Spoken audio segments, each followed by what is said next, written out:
welcome to this afternoon's program. It's so great to see all of you here today. In case this is your first time joining us, Greenbelt Alliance is a nonprofit organization based in the San Francisco Bay Area. And our mission is to educate, advocate, and collaborate to ensure the Bay Area's lands and communities are resilient to a changing climate. So I'm really excited that you're here to talk with us today. It's around this time of year where we all have wildfires on our minds right about now. And California especially is facing an unprecedented and growing crisis. Our wildfires are starting earlier each year. And I know looking at our RSVP list here today, we have friends even from Oregon, New Mexico, other fire-prone states. I'm sure this is happening across fire-prone communities.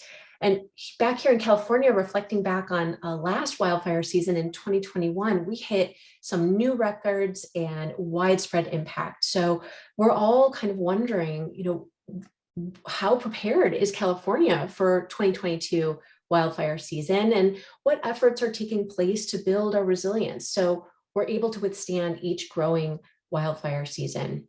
So I'm really excited that you've joined us here today to dig into these questions, which starts a two-part webinar series this month, where Greenbelt Alliance is spotlighting wildfire resilience actions and investments in a new round of Resilience Playbook webinars.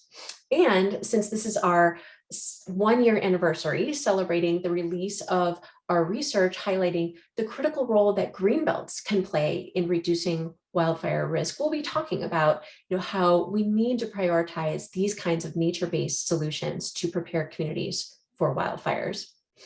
I want to thank our promotional partners for your help spreading the word here today about today's event, for being here, as well as some of our core partners in our wildfire resilience work joining us here today. So a shout out to Berkeley Fire Research Lab, our Office of Sustainability for San Mateo County, Sonoma County Ag and Open Space District, and Pepperwood Preserve. Thank you all so much. So to launch into our conversation that I've been looking forward to all week, I'll introduce our guest, Patrick Wright. He is the director of the California Wildfire and Forest Resilience Task Force, where he's been leading the development of the state's Wildfire and Forest Resilience Action Plan. And prior to this, Patrick was executive director of the California Tahoe Conservancy and served as director of the CalFed Bay Delta program and as deputy secretary for the California Resources Agency in the Davis administration. And prior to these appointments, he was a senior policy advisor to the regional administrator of EPA and the deputy secretary of Interior. And he's held positions in EPA's air and water management programs in San Francisco. So Patrick, this is so exciting. Thank you so much for being here today. We really appreciate the opportunity to have a conversation with you. Thank you, Sarah. It's great to be here. Wonderful. Well, let's get right to it. I mean, and kind of take stock of where we're at here. Last year, we hit new records here in California. The first wildfire to burn across the Sierra Nevada in recorded history. The destruction of towns like Greenville and Grizzly Flats by the Dixie and Caldor fires. I was looking into this, even according to the National Park Service, 3 to 5% of the world's population of beloved giant sequoias had burned. So we all lived through that. And here we now are in mid-June. We already saw multiple wildfires break out across the state, even as early as May. We're still in a drought. We have this unseasonably warm temperature starting earlier. All of this is really increasing our wildfire risk well before the traditional peak season of July through October. So I guess with this backdrop and so from everything that you're hearing, I wanted to start off by asking you, what do you think we should be expecting for wildfire season this year? Well, the short answer, unfortunately, is we need to be prepared for another bad year. We're in the middle of a fairly extensive drought throughout the state. Temperatures are rising. You never know what this year is going to bring. As you said, last year, in some ways was similar to the last several years, where we had millions of acres burn, given the dry conditions, our overstocked forest, et cetera. But it was also significant, as you mentioned, in that not just one, but two fires crossed the Sierra Crest, both the Dixie fire and the Caldor fire. And that's just yet another reminder that the scale of fires is increasing every day. So our job, certainly there's a track among the agencies right now, Forest Service, CAL FIRE, local and regional fire districts all around the state, coordinating their efforts, beefing up their teams, getting prepared.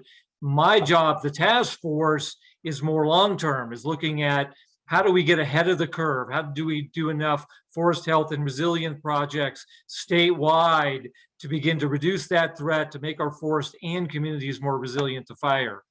So we launched the task force about a year ago. We put out an action plan in January of 2021 that came out at the same time as the governor's $1.5 billion budget request. So both of those are moving together in sync. You've got a comprehensive action plan that covers all aspects of forest and community resilience, backed by $1 billion plus investments of the state to try to cover all aspects of forest health, community resilience, and fire prevention. That's excellent to hear you kind of lay that backdrop, that we have the investments, we've got this multi-agency collaboration in place that I want to dig into a little bit more, better understanding the task force.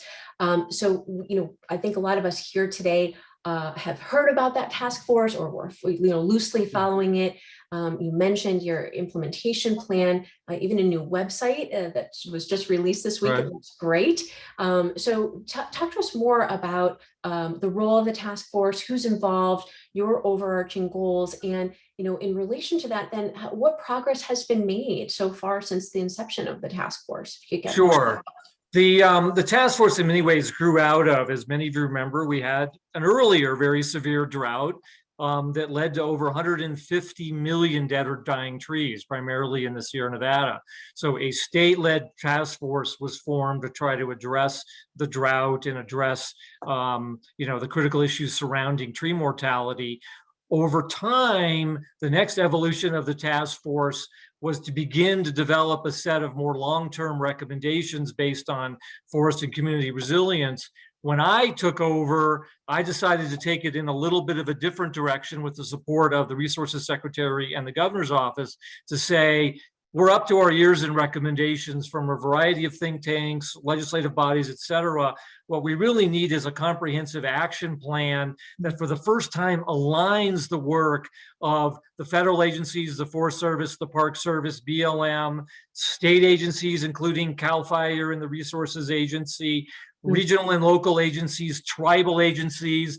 That had never really been done before. All of those agencies are doing great work, but often in silos, developing their own plans, their own tracking system, their own ways of doing business. So the thought was, can we help everybody by putting together an action plan that aligns it all so that you can go to one place to see what's happening with respect to the agencies working on forest health, the other agencies working on community resilience, the agencies working on things like reforestation or utilization of wood. So it's all there in one place. Mm-hmm. And what makes it a little different than a lot of these statewide strategies that many of you are familiar with is that it's very action oriented. It has 99 specific actions.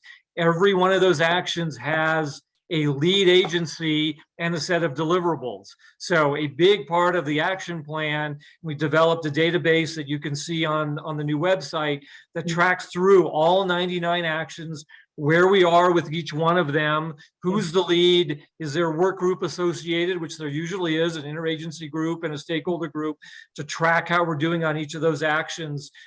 So you can be assured that we're moving forward and you're aware of where we are.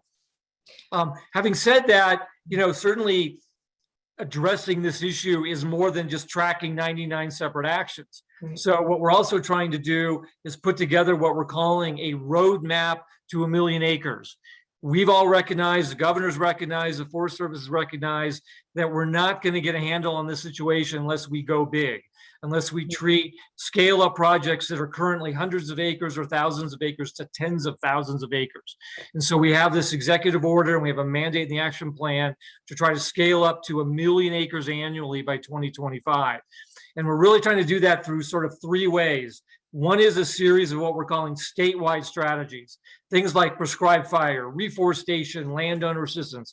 As I said before, we have programs in all of those areas, but they're separate programs. We got a Forest Service program over here, CAL FIRE program over here, regional programs. So the point of these regional strategies or these statewide strategies is to align those efforts. So as an example, prescribed fire. We know getting more fire on the ground is vitally important. So we put out a prescribed fire action plan in March that aligns the efforts of federal, state, local, and tribal agencies, sets an aggressive but achievable target of 400,000 acres of prescribed and managed fire by 2025, and launches a whole series of actions to try to get there. And we have similar plans underway for things like reforestation, landowner assistance, wood utilization, recreation, workforce, et cetera, all trying to move the state and federal agencies sort of collectively together. So that's one tier, is the statewide strategies. The second tier is data. As hard as it is to believe, all the different agencies track their work differently. You think it's something as simple as how many acres are you treating would be easy to answer, but the federal agencies have a system, the state agencies have a system, local agencies have a system. It's very complicated. Some of them track the actual work being done. Some track what they call footprint acres, the actual acreage that's being protected that may be treated several times. So we're trying to work through all that so we can give you, the legislature, Congress, the administration, an accurate picture of the progress that we're making. So that's the second tier, is working on data. And the third tier, and I think the most important tier by far, is we're really trying to promote the development of regional strategies. You're not going to see a lot of top-down work at the state and federal level. Instead, what you're going to see is an increasing number of regional investment programs that are tailored to the specific risk and priorities in each region. So a sub-region in Southern California, Santa Monica, San Diego, obviously is going to look very different than a regional strategy in the North Coast or in the Sierra Nevada. So we're doing all we can to build capacity and sustain funding for integrated regional strategies that deal with both forest health and community resilience to try to scale up our efforts to the next level. So that's the overall picture, but it's obviously a challenge trying to come up with a common framework to scale up while respecting all these regional differences, but that's the challenge that we're facing ahead of us. Great. Thank you so much for kind of laying that out. And I want to encourage folks, if you have questions throughout the conversation today, please feel free to put them in the chat. I'll leave some time towards the end to get to your questions. Patrick, there was a lot in there, and I think I'd love to kind of go through a little bit more detail with you. Definitely appreciate there's this notion of a really comprehensive action plan and being transparent about the progress that's been made, how everybody can really be tracking where things are at. So I'd love to hear kind of zoomed out where we stand today and looking ahead to this next fire season based on progress. Talk to us a little bit about that. How well prepared, better prepared, are we already based on some of the progress that has been made across the various actions? Well, certainly given the $1.5 billion investment by the governor and money that's coming in from the feds, we're making great progress across the board. CAL FIRE has over 500 different areas where they're doing fuel breaks. Millions and tens of millions of dollars are being spent on projects throughout the state. We are, as I said before, trying to develop a tracking system that can quantify that benefit. Obviously, it's very hard to quantify the extent to which a community or a forest, is healthier than it otherwise would be, but we're definitely scaling up our efforts. At our July meeting will be the first time where we give a snapshot of how far are we towards that 1 million acre strategy. Are we halfway there? Are we 3/4 of the way there? We're going through an accounting system right now to try to better capture that. But the general answer to your question is we are better prepared every season that we invest these funds, but it's taken decades to get us into this situation with, decades of suppressing all fires and the resulting growth and density of our forest. It's going to take a decade or more to get us to the point where we can begin to scale back some of our fire suppression budgets and efforts, because we've reached 1 million, 2 million acres being treated annually at Forest Health. But until we get there, unfortunately, we're going to have to live through several more seasons that could be very much like the ones we've had. We appreciate that perspective. That, I mean, it isn't going to be overnight. This is really laying, as you said at the top, like a long-term view and a long-term strategy for this work. One of the components that I was really excited about, and in talking with other people, we also saw recently, I think just in the last few months, come out is a strategy around prescribed fire. So that's, one of the goals that you mentioned. I think there might be other questions from folks around. So I'd like to talk more with you about that, because we know that this is an approach that could really restore ecosystem health. It can really help keep communities safe from extreme wildfires. And in the research that Greenbelt Alliance did last year, when we were looking at different kinds of greenbelts, from open spaces and parks and preserves to agricultural lands, other working lands, it was really that component of stewarding the land and the stewardship that was a success factor, whether or not those landscapes were really able to reduce wildfire risk to people.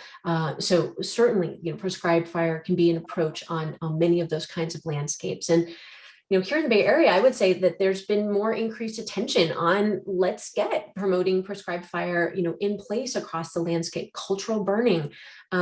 At the same time, I'm sure you can resonate with this. We're hearing in practice, there are real hurdles. There's still permitting hurdles, lack of trained personnel, concerns and pushback from local residents. So I wanted to, spend a little bit of time hearing from you more, unpacking more of this, strategy for expanding beneficial fire. Talk to us about why this is a promising strategy for California. What needs to change? What do we need to do? And how is the state going to go about getting us there? Sure. I think to begin with, you're absolutely right. We've got to get more fire on the ground. I think it's become increasingly clear from the scientific community, from the long history of tribes conducting prescribed fire, that prescribed fire can just have an enormous range of benefits, everything from protecting community to protecting fish and wildlife in the area, et cetera. Having said that, there are a lot of challenges in getting intentionally lighting fires, challenges in terms of training, challenges in terms of liability, dealing with smoke regulations. Having said that, I think we've really reached a turning point just in the last year. I think, to be candid, up until about a year ago, I think there was a lot of concern and perception on the part of prescribed fire practitioners that, smoke and some of these other regulations were a major barrier. So we've worked really hard. For instance, CAL FIRE now has an online permitting system. So instead of having a different approach in every region of the state, we've got consistent strategy for permitting prescribed fire. And I think, again, to be candid, there was a perception that smoke and air quality districts were a constraint. And I think we've turned that around to try to convince everybody that protecting public health is not a barrier to prescribed fire, but it's a co-equal role. We've got our co-equal goal. We've got to be able to do both. We know the public health impacts of smoke are significant, but the choice for communities is, as folks say, is how do you want your smoke? Do you want it through large, uncontrolled fires, that can inundate the Bay Area with smoke for, days, if not weeks? Or is it better to have it in smaller doses through prescribed fire? Easy to say, very challenging if you've got a wedding plan that day, or you're doing an outing that day. So we're doing a lot in terms of trying, particularly at the Air Board, to try to educate people as to when and where these fires are going to happen, and to make sure that the air quality folks are there to make sure they're managed appropriately.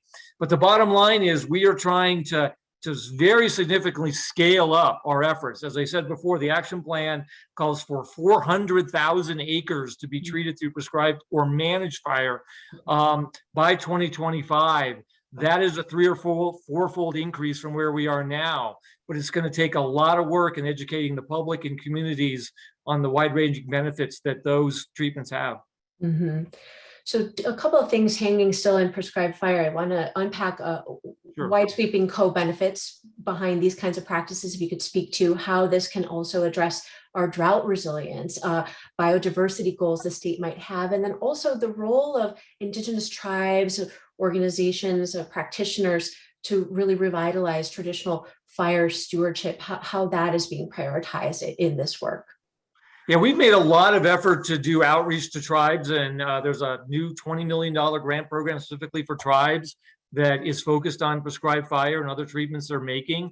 We're developing joint training centers where tribal members are working side by side with CAL FIRE and the Forest Service to learn about the broader benefits of prescribed fire, that cultural fire provides a lot of benefits to historically to indigenous communities and to tribes in terms of protecting fish and wildlife and streams and other cultural amenities in their areas. So really for the first time in the last couple of years, we've got people working together to share their lessons learned and to try to move forward together, as I said before, rather than in silos. Excellent, excellent. I think that's definitely what we want to be able to promote here in the Bay Area, and see that as a key part of how we're going to really collaborate and work together on these issues, placing fire back on the landscape. Another nature-based solution that I know we work a lot here in Greenbelt Alliance in the Bay Area is advocating for the expansion of, we refer to them as Greenbelt buffer areas. I think I've heard you talk about in terms of your goals, increased fuel breaks. Right. But for us, we're looking at how do we promote the right kind of land use policies, from promoting climate smart and affordable housing opportunities with clustered growth in existing communities, while also really expanding and placing and stewarding around fire-prone communities these maintained greenbelt buffer zones between the forests, and the built environment. And, again, based on our research and what we're working on, we really see that these can be very, very effective areas that are strategically located for wildfire defense, for targeted stewardships like the collaboration around prescribed burning.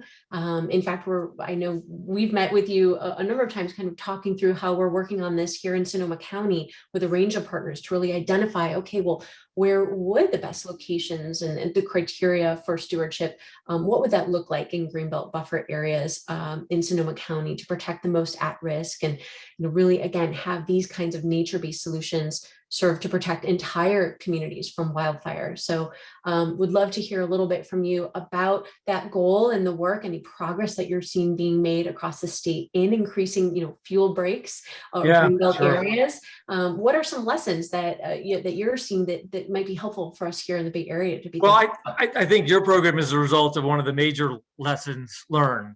Yes, there are, hundreds of fuel breaks, hundreds of projects trying to keep, communities safe. But the more that those projects are integrated into the fabric of the community, the more support they have, the more buy-in they have, and the more funding they can attract.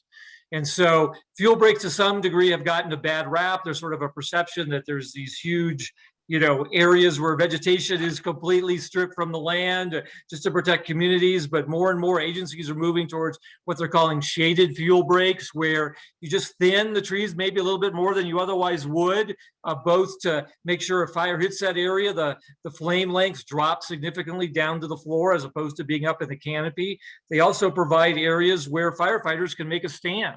So we saw, for instance, in South Lake Tahoe, I'm sure many of your listeners saw the stories about how the combination of fuel breaks, thinning, prescribed fire made all the difference in saving South Lake Tahoe. So we need to do more of that. What we candidly, we didn't do as much of in South Lake Tahoe, but you're pioneering, is not view fuel breaks in isolation, but integrate them into the community, into recreation, into community defense, et cetera. The more we can do that, I think the better off the community will be, and the forest will be, because as you said, you sort of have a buffer zone in there that works for everybody. So we're a big fan of the Greenbelt approach. I hope we can accelerate that effort in other areas, because there's no question, the more projects have multiple benefits, the more funding and support they can draw. They can drop, absolutely. I think that's certainly something that, why we're so excited to be really digging into this and putting this into action in Sonoma County, and really thinking about that being a model for other, Bay Area communities that are really facing wildfire risk and wondering what can be, palatable solutions that can protect entire communities with these long-term benefits. Another thing that has come up for me that, you mentioned a moment ago about, the entire state having this very, very important and significant target for these kinds of actions and these treatments and investments. And yet, there is this need for a regional approach. So I wanted to kind of unpack that a little bit more, because I would imagine those of us here today, we've been observing that, California's actions, the forest health, the community protection efforts, they are still incredibly fragmented. And yes. We're kind of dealing with it a little bit differently, kind of depending on where you're at. I know there are some folks who I think are here joining us today from Southern California. So hello to friends down in SoCal, as well as here in the Bay Area. And again, as I mentioned, even some other Western states, I'm sure there could have a similar right. situation. Resource conservation districts are taking the lead in some places, and other places it's right. the county maybe or other right. actors. So wanted to get more sense from you on what you were saying before, that there does need to be this common goal and right.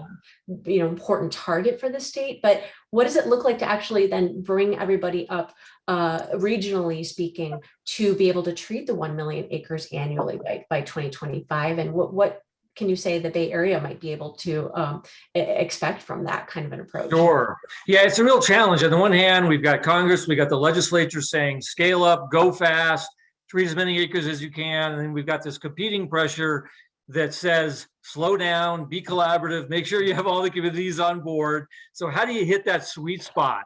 How do you go fast, but have it be bottoms up? And so what we're trying to do is a couple things. One is we're having quarterly regional meetings of the task force. We've got our first meeting in Santa Rosa last month. We've got a September meeting in the Sierra Nevada. Looks like it'll be in Grass Valley in January. We're going to go down to Southern California. And in each of those regional meetings, we're going to try with the help of our regional leaders and partners, lay out sort of a strategy that will help them get to the next level.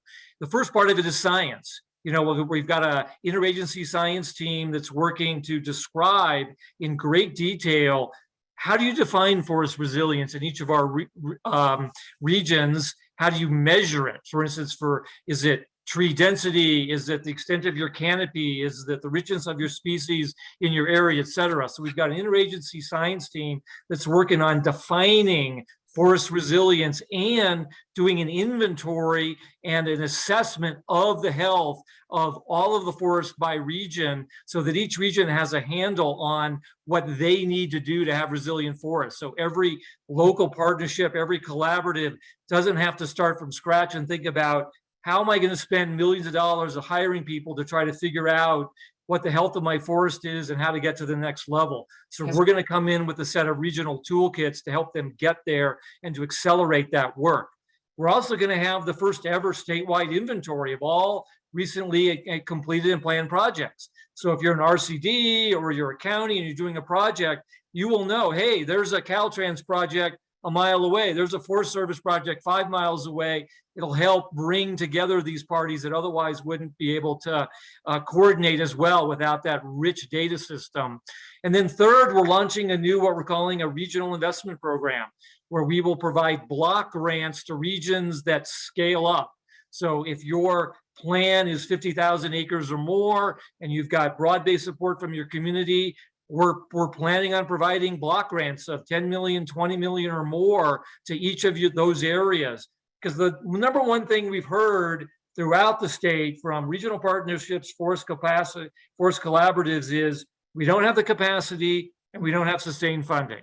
It's really challenging to protect our communities and to protect our forest if we're solely reliant on competitive grants for individual projects. We just are not going to get there. We're not going to scale up to 1 million if we go that route. So what we're trying to do is bring in a new, much, much larger investment program that allows people to scale up. We saw the first sort of down payment on this by the Forest Service about a month ago, where they allocated $80 million to 2 forests in the Sierra. One, the Tahoe National Forest, the North Yuba Partnership area, and one is the Stanislaus area, 2 very, very highly vulnerable areas that have put together comprehensive plans. So both of them are getting these very large block grants that will give them 5 to 10 years of sustained funding to get pipelines of projects done. That is going to be the wave of the future. scaling up block grants, $5 to $10 million programs, rather than funding for individual projects on a competitive basis. Yeah. Thank you for explaining that and really highlighting already some emerging examples. I'm kind of previewing a couple of questions that are coming in, and one is related to what you're describing about this regionally scaling up. How does specifically the Bay Area as a sub-region, really scale up, and what would it look like? Who do you think would be in charge of these kinds of regional efforts of scaling to write those wildfire prevention plans that it sounds like you need to have in place in order to really be able to access this block funding? And what process does that look like? Or are these the two examples already out there that you described that we should look to for how we could really model that work here in the Bay Area? Talk to us about what would it look like? Who do you think is going to be in charge of really taking these sub-regional plans and putting them in place to be able to match it with the funding? Yeah, it's a real challenge in the Bay Area and surrounding areas because there are so many different agencies that have a stake and involvement in this. We are not at the state level dictating how local agencies are going to organize themselves. As you said before, in some areas, Marin County has a really strong program that's well funded through a local assessment. Sonoma County has got a fabulous region-wide program. East Bay Parks has a program. The Coastal Conservancy is funding a number of other regional efforts. San Mateo RCD has some fabulous programs. So we're looking to each of these sub-regional entities to tell us, we've organized ourselves, we have broad-based support, we've got a pipeline of projects that will put them in the position. So we're basically going to take it area by area and work with the local partnerships that are emerging rather than having the state itself decide it's got to be county-based or it's got to be RCD-based or regionally based. We're really taking a much more flexible approach. Fantastic. Okay, that's really good to hear and encouraging to hear, and appreciate the shout out to the leaders in this space here across our region. I have a couple of questions I see coming in about the budget, and I had one prepared for you as well. Okay. Because again, you mentioned key barriers, funding. Yes. So let me see if I can weave these two questions together, because I was curious to kind of hear from you. We obviously know that the budget here in California is going to be finalized next week. And in some of the earlier revisions, we saw that there might not be as much forest management dollars as we might like, or commitments made in this space in light of the target, really important and high target that you're talking about, but also other plans and goals that the state has come out with within the last 12 months, climate smart land strategy, a plan for how to conserve 6 million acres by 2030, all of this needing funding. We know our state is experiencing a historic budget surplus. So talk to us a little bit about what are you seeing, what can we expect by way of investments slated towards conservation, nature-based solutions, what we're talking about here today, prescribed fire, strategic fuel breaks. Will that be enough? And then I'll follow up with a matching state grant question that came in through the chat. Yeah, well, certainly from the big picture perspective, as we started, the governor, and with the help of the legislature in the last 2 years, has invested $1.5 billion. That is a tremendous ramp up to a program that was originally 200 or 300 million a year. The governor in January and in May proposed to basically extend that effort at the level of 1.2 billion for 2 more years. The legislature is now weighing in. They'll have their say. They'll reach agreement, as you said, in the next week or so. The budget process may be extended beyond that. We'll see. There's a lot of discussions going on underway. But you can be assured that both at the legislature and the administration are committed to maintain these high levels of funding. They recognize it, and also to recognize that 1.2 billion isn't working in isolation. As you said, there's also a lot of money going into climate adaptation, to watershed, health and development, et cetera. I think that's going to be integrated more and more with forest funding. So you can be assured that the investments will be there. Our biggest challenge right now, ironically, yes, funding is a challenge, but an even bigger challenge is capacity.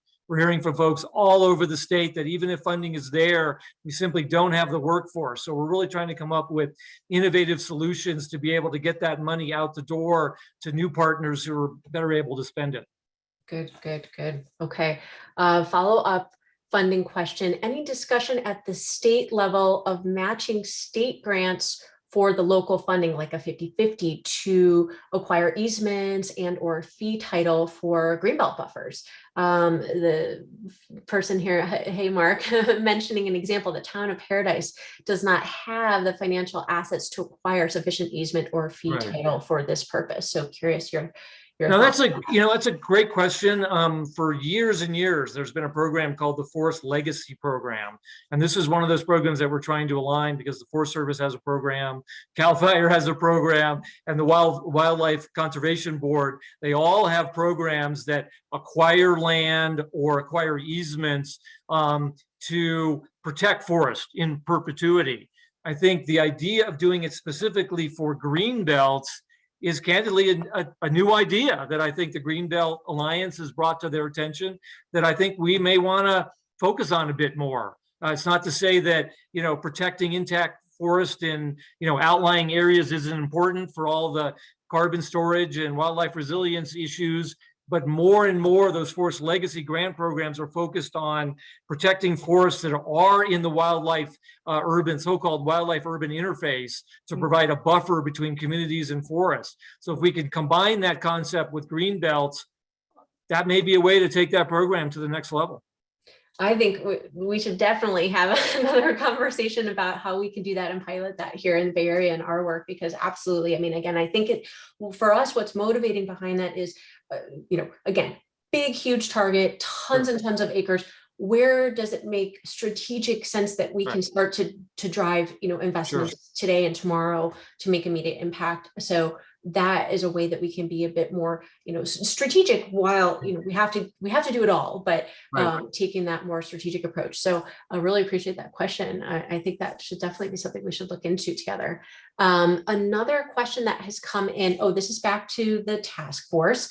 Is the state task force working with the private sector to be a partner in funding beyond competitive grants? And do you possibly have any examples of that? Yeah, it's a great question. And there's really two major answers. One is that we've got many companies, the so-called large industrial landowners that own tens of thousands of acres.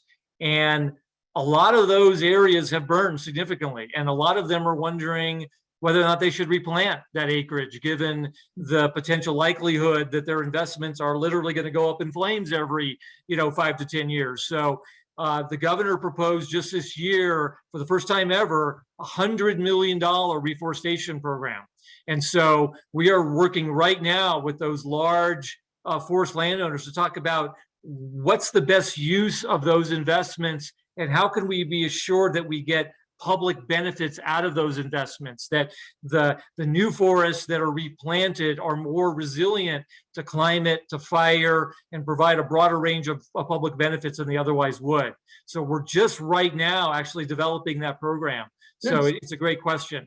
We've also got a second, little bit smaller program where the partner agencies assist small private landowners whose parcels have burned or need more protection. And so we provide grants to them to provide management plans. You can imagine you're a family owner, you don't have the time, you don't have the money to assess the health of your 5-acre lot, your 10-acre lot, much less how to properly thin it or what to do with the wood. So there's a fairly expansive program to try to help small private landowners better steward their lands as well.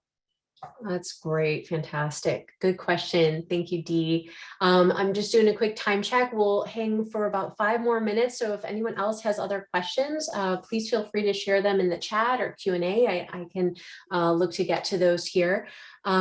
So, I think another thing that's coming up for me is this idea that we have to keep kind of looking back and looking forward. What can we be learning from? How can we continue to be, adding to our toolbox of solving this complex issue? So a question that also had been just lingering for me is just in terms of last year's wildfire season, what came out of that? What did we learn that's really shaping how the state is taking all of this work into the next steps in addressing our wildfire risk today? What's kind of one big thing that we've been learning from this last fire season? That's a good question. I don't know that I would say that there's one lesson, other than we simply need to redouble our efforts, and the scale of our efforts needs to continue to increase. I think, again, unfortunately, this coming year could be very similar to last year if we don't do a better job of getting ahead of it. But again, it's just the magnitude of these fires is really, really sinking in. The fact that some of those previous years may have been exceptional. I think there's an increasing recognition based on last year that these mega fires aren't exceptional anymore. They are the norm. And so I do think last year arguably was significant in sort of confirming, that we have a new situation out there that we've got to be able to deal with, that we can't assume that these huge mega fires are exceptional. And certainly with the drought increasing, they're not going to go away anytime soon. Mm-hmm, mm-hmm. So really just that sort of sinking in reality check on what is our new normal, basically. That's what we continue to kind of glean from each season. Yeah. I do think, let me just say though, I do think that there's broad-based support for what we need to do. And I think that's the good news. I mean, folks are used to there being so much conflict and polarization over every aspect of natural resource policy or other policy. The level of support for scaling up, for doing more thinning, doing more prescribed fire, doing more reforestation, working regionally. Yes, there's always a handful of outliers, but I think your listeners can be reassured that there is strong support for where we're heading. The key is getting public acceptance and sustained funding. And so I think that's really what I want to leave folks with is, that's what we're learning every year, is that if we can keep up the sustained funding, we'll get where we need to be. Good. Well, that's certainly a hopeful place we want to sort of end here with. I have one more question for you, and then we'll sort of wrap up here.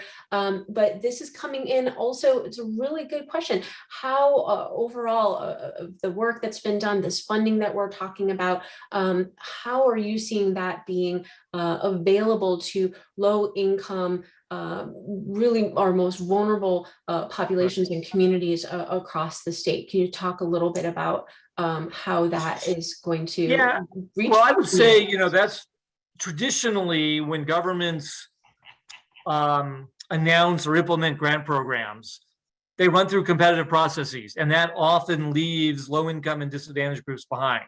And certainly in the forest sector, it's not necessarily even low income groups, but a struggling RCD that has 2 staff.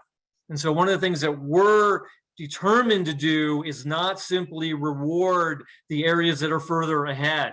We're going to look statewide. Those areas that have comprehensive plans, there are several evolving in the Bay Area. As I said before, Marin, Sonoma, San Mateo, there are a lot of areas that have really sophisticated plans.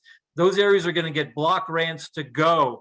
Areas that aren't there yet are going to get capacity building grants. The Department of Conservation has over $100 million just for capacity building and planning. That's unprecedented, because typically state funding, particularly through bonds, everybody wants to fund shovel-ready projects. We get it. We want to get stuff done. But I think for the first time in the last 2 years, we've gotten broad-based support for the fact that that isn't enough. We've got to build the capacity of underserved communities in the Bay Area and throughout the state to get to the next level. So we're doing both.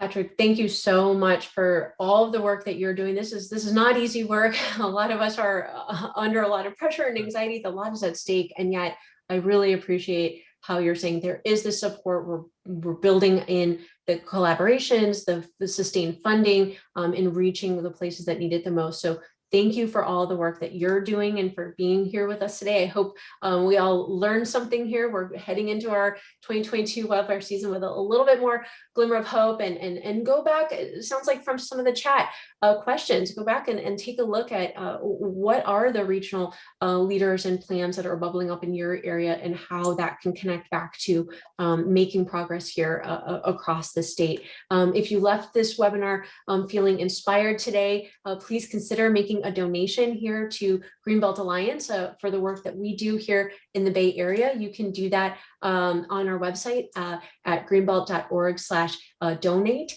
And Patrick, I just want to thank you so much. I know we're out of time, but I hope we can continue the conversation. And for everybody here, the talk was recorded, so it's available on our YouTube channel. Please feel free to share that out with your networks. We've also shared a couple of links in the chat about what the state of California and Patrick and the task force is doing, so please be sure to check those out. And then before you go, please mark your calendars to join us over lunchtime in 2 weeks' time on June 22nd for another really exciting conversation about wildfire between Dr. Crystal Colden and Sasha Burlman, two incredibly credentialed and experienced fire experts who will be talking to you about what does it look like to break down barriers to coexist with wildfire. Both of them bring really hands-on firefighting experience. They'll be talking to us about their tangible work restoring fire-adapted native landscapes, lessons from collaboration like we've been talking about here today, and really case studies of where strategically placed greenbelts have helped to reduce wildfire risk for entire communities, a palatable strategy that I think Patrick and Greenbelt Alliance, what we're so excited to keep advocating for, seeing more of across the state. So with that, thank you so much, everybody, for your time. Patrick, for all of your hard work. Thank you so much. Stay safe, everybody, and have a great rest of your day. Thank you. Thank you. Take care.